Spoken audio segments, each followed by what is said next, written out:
Hey guys, this is Torrent Productions, aka 4673, and I'm back in Crimson Refflesia. I'm going to have a hard time pronouncing this name every single video. I'm back. Hello. And I have to move closer. I do believe I'm kind of weird right now. But do not take it to heart. Let's just continue. There's this butler thingy. Hello. His name is Henry. Let's get going. Do you think Hef Parison and his minions will stand a chance?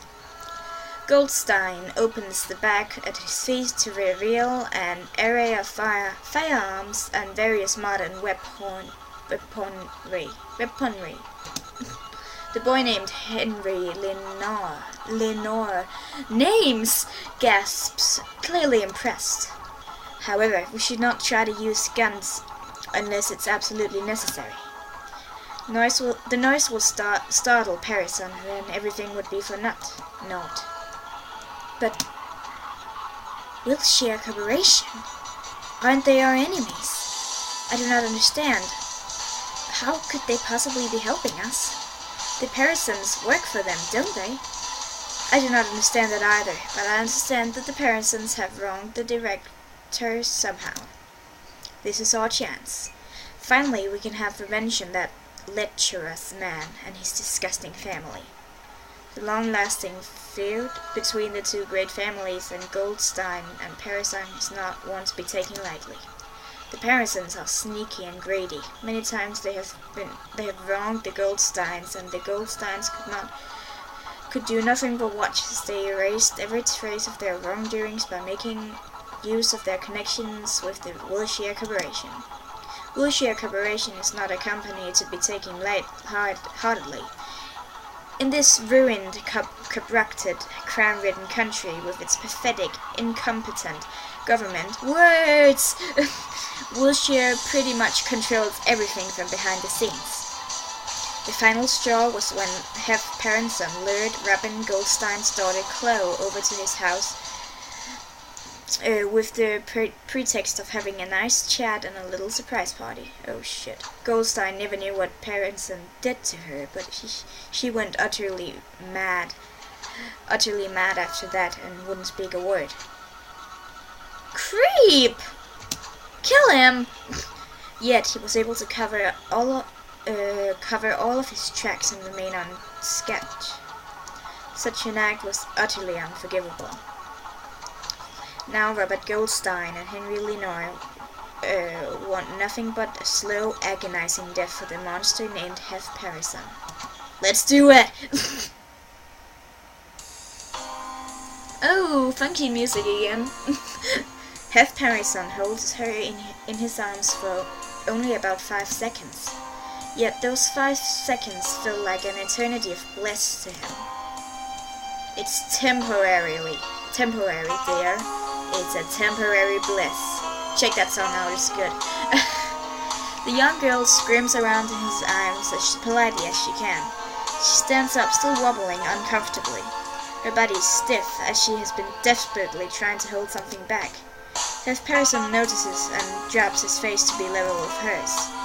Do you dislike me, sugar? No, master. Really? I like you very much, master. Because I only have you. I only have my master. Her voice is firm, resolute. With that, Parison grins and pulls her into his arms again. I knew you'd say that, my dear. That's why I like you much more than the others. I'm dying here, he's so creepy. Kill him! Kill him! I'm weird. Mr. Goldstein, sir. What is it? May I ask? Where did you get the key from? Is it also from the Wilshire Corporation? Goldstein knows his enemies well. Every guard and every resident of the mansion carries a key to the back entrance. This very key. Yes. Director Faraday's son gave this to me. He's the one who's leading this operation. Goldstein passes Henry the slightly faded copper key which glints eerily in the moonlight. There's a small name tag dangling from it. Show. Did Refflesia Corporation steal this? I wouldn't rule out the possibility of them doing something like that. They do have rather skillful assistants after all. I guess so. The time has come. It's now or never. Robert Goldstein knows that only he charges. That once he charges, it will begin. I'm going. Kill him.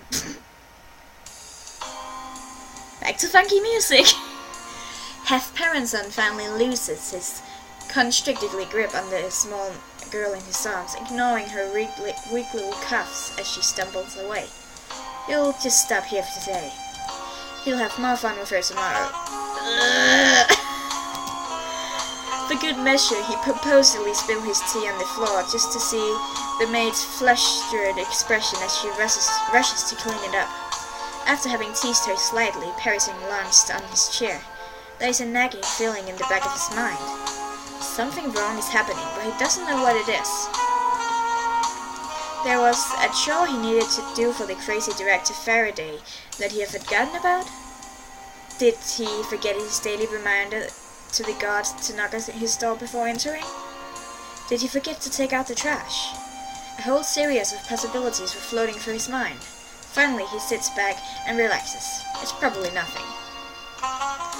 The young girl notices his slight worry and peers at him quizzically. Nothing, something. Is something wrong, master? Why do you think something is wrong? My guess is that this girl, the maid, is Show, because I've seen a picture of the main character and she has like white hair. I think that's Show. You look worried, master. You worry too much. With that, he moves over to the young maid and begins stroking her hair.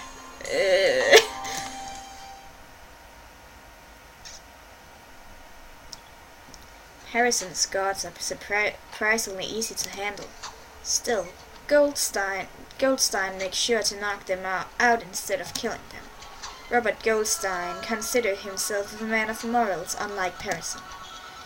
He manages to sneak through the manor as discreetly as possible. He's here for Hef Parison's head, and Hef Parison's head only. With that said, he does not want to cause more casualties than necessary. He has left Henry outside the mansion to await his return. His orders to Henry were simple. If Goldstein doesn't return by the appointed time, Henry is to call for the reinforcements from the director Faraday. Finally, he sees the door to Parison's room and brutally kicks it down.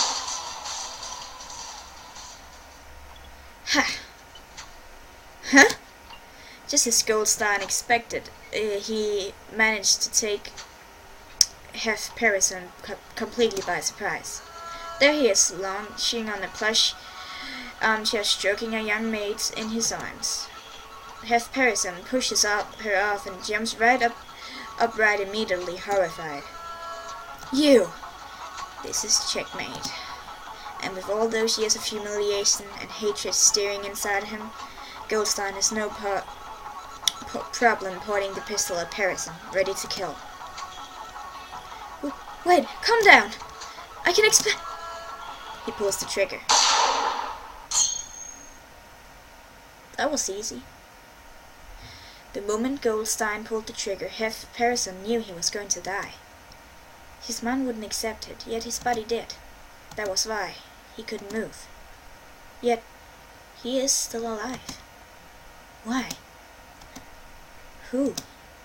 Hef Parison knows that it couldn't have been himself. Goldstein's shocked expression also reveals that it wasn't him.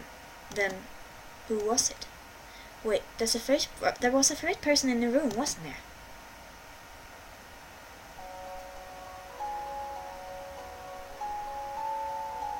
You.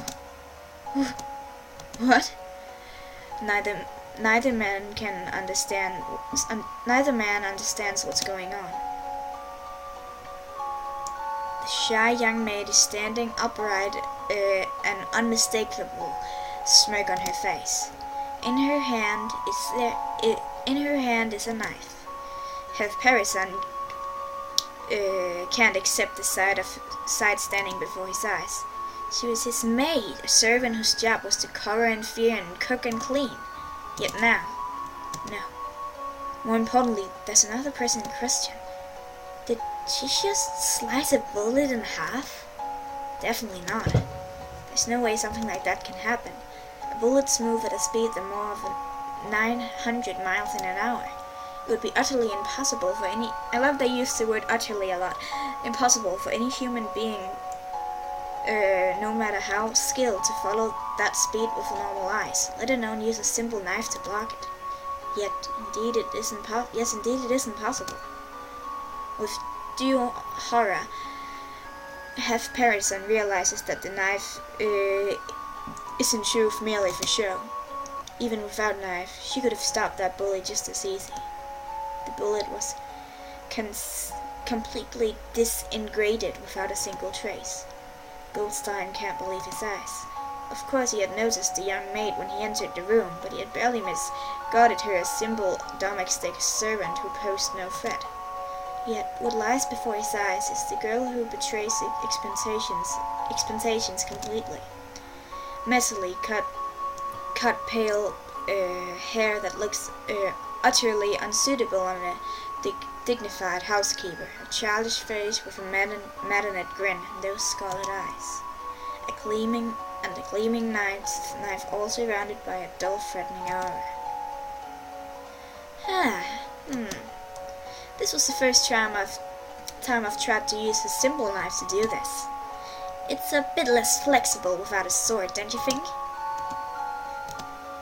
The girl's question isn't directed to anyone in particular.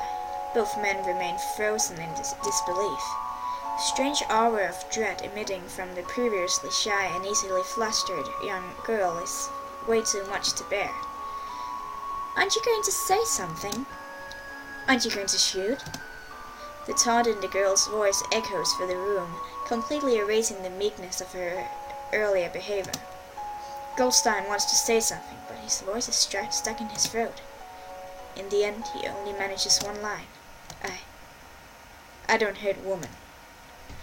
The room freezes again with a cold, chilling silence. Finally, after what seems like an eternity, the silence is broken with a cold, childish laughter. I suppose I will make the first move then. She charges. Everything, her pace, her speed, her skill, speaks to Goldstein of an astonishing amount of hardened experience. Hef Parison can only watch his body frozen, his mouth agape. Robert Goldstein, however, is quickly to realize that this means nothing. The overconfident girl has managed to take him by surprise earlier. However, she now no longer has the precious chance to succeed thanks to her gloating. Her gun, he has a gun while she only is armed with a knife that hardly looks suitable for combat purposes. It is clear who has the upper hand. Robert Goldstein doesn't hurt women, and this is only a child. However, desperate times call for desperate measures. He raises his pistol with the intention to kill. Damn! Huh? The girl didn't even dodge, yet the bullet just won't hit. The knife she's gripping. How? The bullet's... A stabbing pain shoots through his abdomen, followed by a duller but even more intense agony. He knows that he had been stabbed, but what is this other feeling? He looks down. To his utter horror, he realizes that the flesh around his stab wound is turning black.